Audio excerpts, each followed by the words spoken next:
ஹே all, வணக்கம் and welcome to Janice flavour lab. இன்னைக்கு நம்ம ஒரு சிம்பிளான ஒரு குழம்பு ரெசிபி பார்க்க போகிறோம். வெங்காயம் தக்காளி இல்லாத டைமில் தயிரை வச்சு ஒரு குவிக்கான ஒரு மோர் குழம்பு எப்படி பண்ணுறது அப்படின்றது பார்க்கலாம். ஓகேங்களா? இப்போ அதுக்கு தேவையான ஒரு பேஸ் ஆன ஒரு பேஸ்ட் அரைச்சிக்கணும்.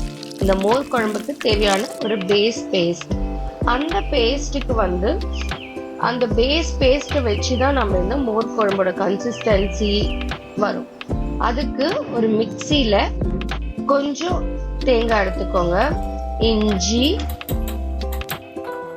ஆனியன்ஸ், பச்சை மிளகாய், அப்புறம் ஜீரகம், அப்புறம் கொஞ்சம் ஒரு ஸ்பூன் கடலைப்பருப்பு ஊற வச்சிருந்தேன், அதையும் இதில் போட்டுட்டு ஒரு மிக்ஸ் பண்ணி மிக்சியில் போட்டு அரைச்சி வச்சுக்கோங்க. அடுத்தது கெட்டியான தயிர் எடுத்துக்கோங்க. அந்த தயிரை நல்லா மஞ்சத்தூள் போட்டு விஸ்க் பண்ணி வச்சுக்கோங்க. கட்டி இல்லாமல் இருக்கணும். மிக்சியில் போட்டு அடிக்காதீங்க. மிக்சியில் போட்டு அடிச்சிங்கன்னா தண்ணி ஆயிடும் தயிர். அதனால கையிலே விஸ்க் பண்ணி வச்சிடுங்க. அதுக்கப்புறமா ஒரு கடாயில் எண்ணெய் போட்டுட்டு நான் வெண்டைக்காய் எடுத்திருக்கேன். வெண்டைக்காயை ஷாலோ ஃப்ரை பண்ணுங்க. ஷாலோ ஃப்ரை பண்ணி உப்பு எதுவும் போட வேண்டாம். நார்மலாக அப்படியே ஷாலோ ஃப்ரை பண்ணி எடுத்து வச்சுக்கலாம்.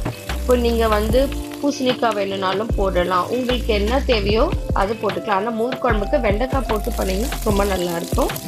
அடுத்தது அந்த ஒரு பேனில் ஒரு கிளாஸ் தண்ணி போட்டு அந்த மிக்சியில் அரைச்சி வச்சிருக்கிற பேஸ்ட்டை நல்லா கலந்து விட்டுக்கோங்க. மீடியம் ஃப்ளேமில் வச்சு இது நல்லா கலந்து விட்டுக்கோங்க. அது கூட மஞ்சத்தூள் ஆட் பண்ணிக்கோங்க.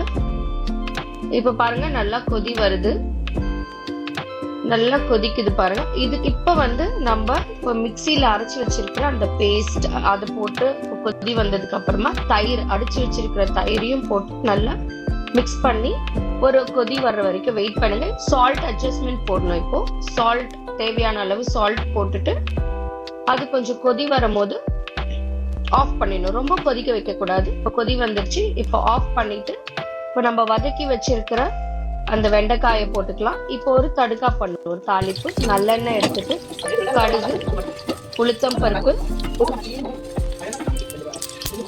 கடுகு நல்லா பொரிஞ்சு வந்தோடனே உளுத்தம் பருப்பு கொஞ்சம் போட்டுட்டு அப்புறம் காஞ்ச மிளகாய் ஒரு 4 போட்டுட்டு கருவேப்பிலை இதை போட்டுட்டு இந்த தாளிப்பை மோர் குழம்புல கொட்டிடுங்க.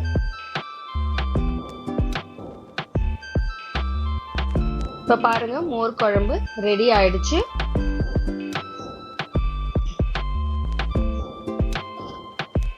இது எல்லாமே ஸ்டவ் ஆஃப் பண்ணிட்டு தான் இந்த தாளிப்பு நீங்க பண்ணணும். ஸ்டவ் ஆன் பண்ணிட்டு பண்ண வேண்டாம், இல்லைன்னா திரிஞ்சிடும்.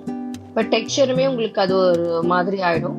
அடுத்தது இந்த மோர் குழம்புக்கு சைட் டிஷ் மாதிரி ஒரு பொரியல் பார்த்தீங்கன்னா எண்ணெய் கத்திரிக்காய் பண்றதுக்கு கத்திரிக்காயை வெட்டிட்டு மஞ்சத்தூள், தனியாத்தூள், அப்புறம் மிளகாத்தூள், உப்பு